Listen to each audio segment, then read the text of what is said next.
but they were sleeping. But I'll get back to that. It was about 1.5 years ago today. I was in the Maasai Mara.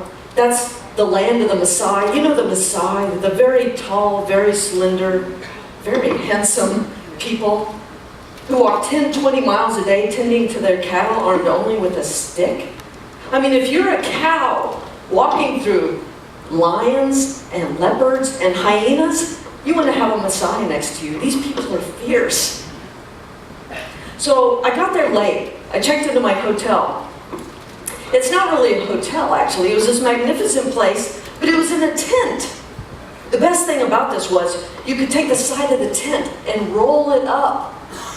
And you could watch all the animals go by at night, but you're not quite sure what they are. It's dark. Oh, that big figure over there, was that a buffalo? Or maybe there was a lion? And that thing that dashed over there, was that, I'm not sure what that was. I went to sleep and I woke up the next morning and there was this very tall, very handsome Maasai man leaning up against a tree. And he saw me wake up and he straightened up and he said, "My name is Nkosi Kazi. I have been watching you sleep. I think you would make a very fine wife." He saw that I was a bit distressed and he said, "However, I think you would cost too many goats." Really? Oh, go on. How many goats exactly? 10,000 goats. Oh, well, I didn't want to have anything to do with 10,000 goats. I mean, the plane tickets alone to get them home would be astronomical. So he saw my distress again and he changed the subject. He said, "However, I would like to take you on a tour of my village." So, you know, there's only maybe 30 people within 10 miles of here, so I thought it was a pretty safe thing to do. So off we went, and by the time we got to his village, half the village was already joined in, gathering with us. And they showed me all kinds of things about their life, how they wrapped their cloaks around to carry their babies, and how they made their mud houses. They showed me how to make fire. At one point, all the men got together and they started jumping higher and higher. And one of the women said, "You know, the man who jumps the highest has the most wives." I started thinking about those 10,000 goats again. I go, let's change the subject. What's happening over here? We went over to watch the women making some jewelry, and of course he left. And a couple minutes later, he came back and he put this necklace around me. And I didn't see it, but I could feel it. It was the teeth of a very large animal. Now, I couldn't adorn myself with the dead body parts of these animals that I had just fallen in love with, any more than I can wear a baby fur seal coat. You know, I said, "Thank you very much, but I couldn't wear this." And he said, he started to take it off, he started to put it back on. And he said, "No, this is for you." I said, "Oh, I really appreciate it, but no, really, I couldn't. He puts it back on, he grabs me by the shoulders, and he says, "This necklace is for you. You are a single female traveling alone. This is the tooth of a lioness, and you're going to need her power." Well, there's nothing like the deep, infinite eyes of a man from the wilds of Africa looking deep into you, telling you that you're going to need the power of a lioness soon. That really caught my attention. But indeed, throughout the day, I could start to feel this. The power of this lioness growing inside of me, and by the time night fell, I knew I was not going to sleep a wink. And I watched all those animals go by, but I knew exactly what they were. I could see way over in the distance there was a hyena, and there was 2 more, and they were out to cause mischief. And that thing that dashed over there, that's a bush pig.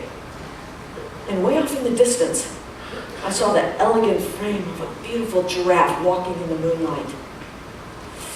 Oh, when I got up that next morning, I could smell bacon cooking 2 miles away, and I wanted it. And I'm a vegetarian.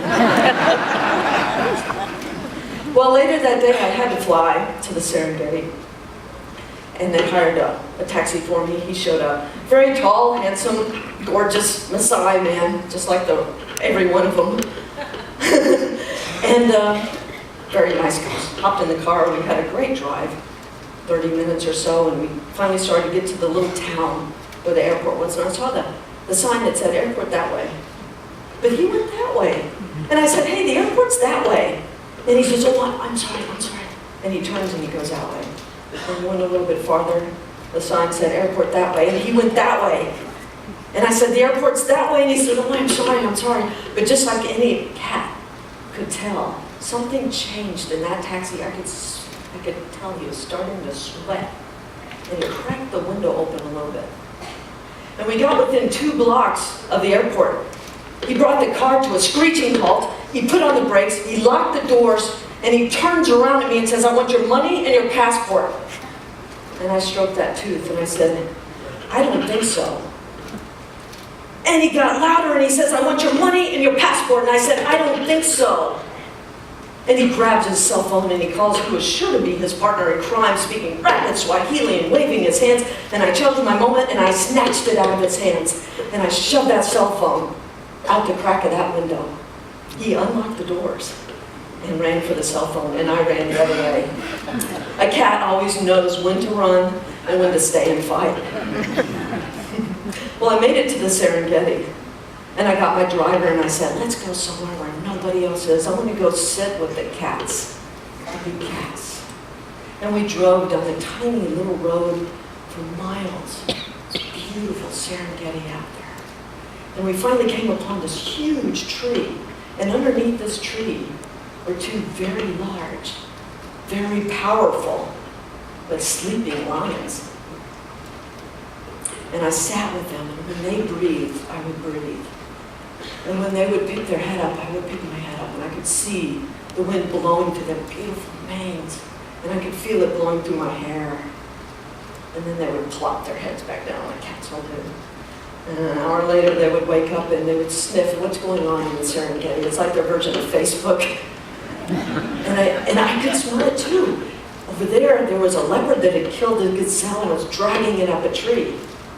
And over here I could hear the elephants were crashing through the acacia trees down by the river. And at one point, he picked his head up and he looked back at me. He looked me straight into the eyes, and there's nothing like having a wild, powerful lion look you straight into the eyes. And I could hear, in my heart, in my mind, I could hear him say, you are now my sister. And I stroked that tooth and I said, I think